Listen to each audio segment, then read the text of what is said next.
Okay, this is not going to be a full book review. This is going to be an analysis of a comparison of a book and a webtoon. So if you don't know what a webtoon is, webtoons are online comics. It's a specific app, WEBTOON, and it's basically like scrolling through a comic book or scrolling through a manga, and they come out sequentially in chapters. But what happened is I was reading this one webtoon, and then my friend from my master's program comes into my office and he's like, "Oh, have you read this book, Dungeon Crawler Carl?" And I was like, "Do you mean like the webtoon?" And he was like, "No, it's a book." And I was like, "Oh, I've been reading the webtoon." So I pulled up the webtoon and I showed it to him, and he's like, "Oh, yeah, that's the same one. I didn't realize that there was a comic book form of it." And he really recommended that I actually read the real book. And so what I did was I kind of set down the Dungeon Crawler Carl webtoon. I mean, I'm fully caught up, so like I can wait a while for more chapters to come out. But I sat down and instead I picked up the real book, and I've been listening to the audiobook of it. But now I'm currently caught up to where I am in the webtoon in the book. And I'm debating whether or not to continue with the book and then just like go back to the webtoon after I finish the book, or if I should read them both kind of as they're coming out together, because I honestly love the visual representation of what's going on in the book in the webtoon.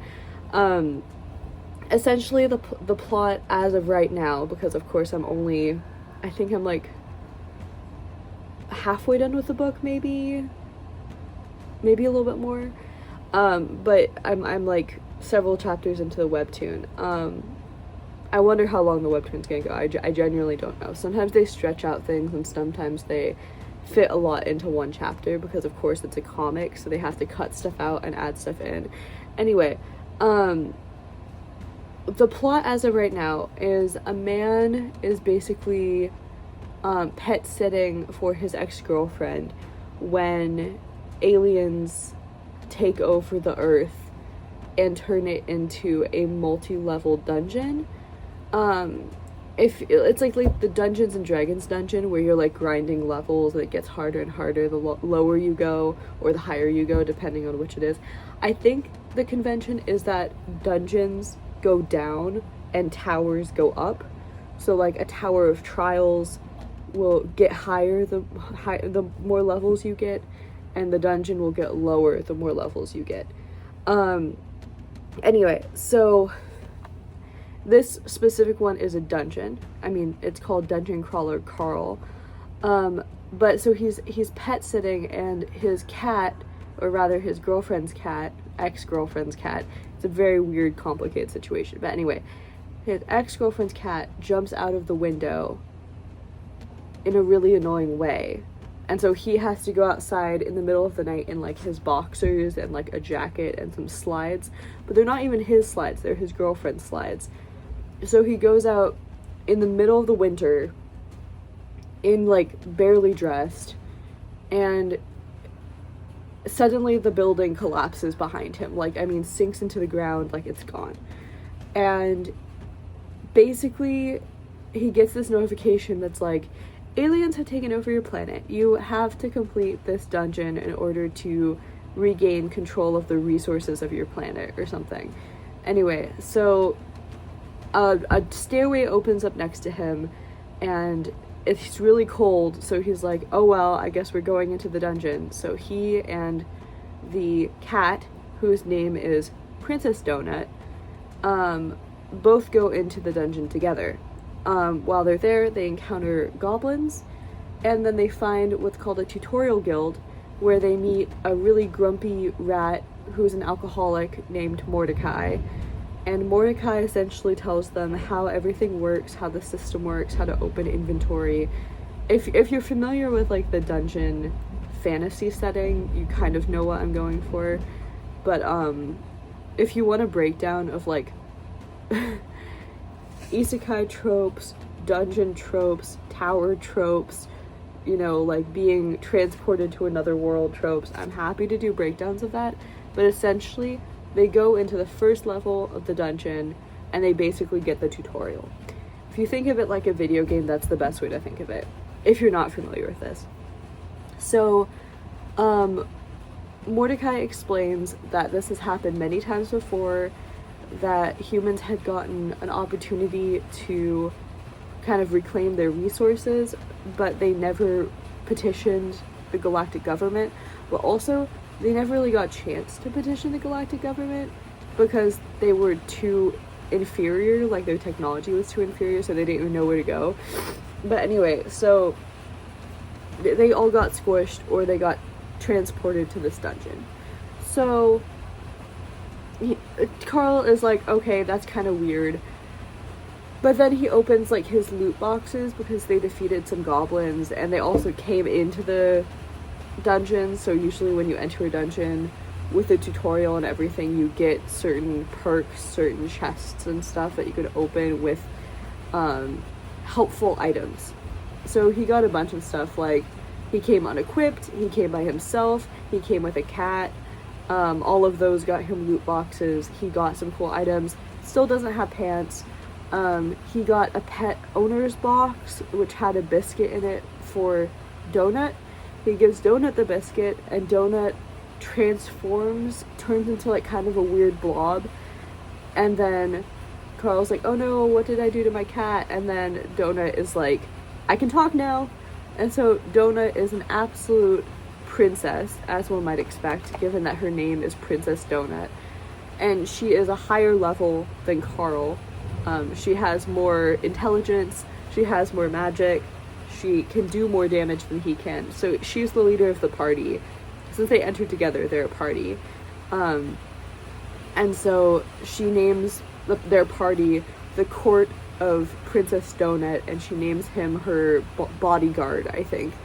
But in the future, when they encounter people, that becomes kind of an issue. I mean, not like an issue, but they're kind of like, who is Donut? What are you doing? Anyway, but they essentially have to fight down all of the levels, and on each level there is a boss. Again, think of it like a video game. And there's different levels of boss. There's a neighborhood boss, a borough boss, and a city boss. I think those are the 3 levels. Neighborhood boss is the lowest, borough boss is second up, and then city boss is like the highest. I'm pretty sure there's only 3 tiers, or at least 3 tiers that we've come across so far. But they fight a neighborhood boss, I think. And the thing is that all of the bosses are kind of eerie, because at least the first one is really disturbing. It's a human that's been kind of morphed into a monster, and it's just unsettling to see kind of how tormented this person is. It reminds me a little bit of Silent Hill. I mean, I know Silent Hill is a video game, so it would make sense, but I think like the descending nature of it, the bosses, the kind of weird creatures they encounter on every level, it's not quite as grungy as Silent Hill. It's definitely more fantasy than, I guess, horror. But it kind of drifts into the horror aspect sometimes, especially with the first neighborhood boss. And then there's also safe rooms so they can rest and stuff. Anyway, I think it's done very well. I'm just trying to decide how to read them going forward. I think I'm probably going to wait for the webtoon chapters to come out, and then I'm going to read the book to see how they compare and do a more direct one-to-one comparison. But I just love the art of the webtoon, and I started off reading the webtoon, so I feel some loyalty to that format. But let me know how you would read it, or if you have read it. I expect if you have read it, you've read the book first and then you found the webtoon, or you didn't know about the webtoon. Because the webtoon is relatively new. But if you have other ones that you've like read the webtoon of or read a book of, let me know how you would proceed, because I don't know, it feels odd. I guess I just have a lot of loyalty. Anyway, I'll insert some pictures into the video and try to explain it better once I finish both. But that's just currently what I'm working on. I read a lot of webtoons, so if you want more webtoon reviews, let me know. I don't read a lot of romance webtoons. I mostly read like action, like Muram ones, fighting ones, I don't know. Those are the ones I mostly enjoy. There's been a couple romance ones that my boyfriend's recommended, but they just don't engage me as much because they feel all the same. I do love isekai ones though. So if there's an isekai one with a romance, I'll put up with the romance to deal with the isekai. But yeah, that's what I'm doing right now. There's one thing I forgot to mention with it, is that I feel like Carl is very, very pathetic in the webtoon, but he's seen as this almost like stupid, kind of almost racist, but also kind of badass guy in the book. And he's like an ex-soldier, and I don't remember them saying that in the webtoon. I'll probably go back and reread the webtoon just to make sure. But the webtoon looks like he looks like a loser, and in the book he's described as super tall, super muscular, ex-military, has like a bunch of skills. Like in the webtoon it's almost like weird how they don't describe that, because then it's like, how does he know how to punch people so well when he's so pathetic and such a loser? So anyway, I wish that they had done a better job of doing both, you know, in the webtoon. Like, I wish that they depicted him as a little bit, I don't know, more intense. But then also, I love the way he's portrayed as so silly and, like, floppy. And, like, Donut seems so powerful. But in the book, it feels like they're more evenly matched because he's, like, a good fighter. I don't know. I feel like the webtoon decided to do a very specific thing with his character design. Anyway, I'll put pictures in as well. Another thing that I forgot to mention is that, at least in the webtoon, in the comments, the people reading have a goddammit donut counter, where, like, every time Carl says that, they're always in the comments like, oh, we've added one to the count and all this. I think they're using it as some sort of drinking game. It's very funny. I mean, I enjoy it. I love when there's a convention like that in a comic.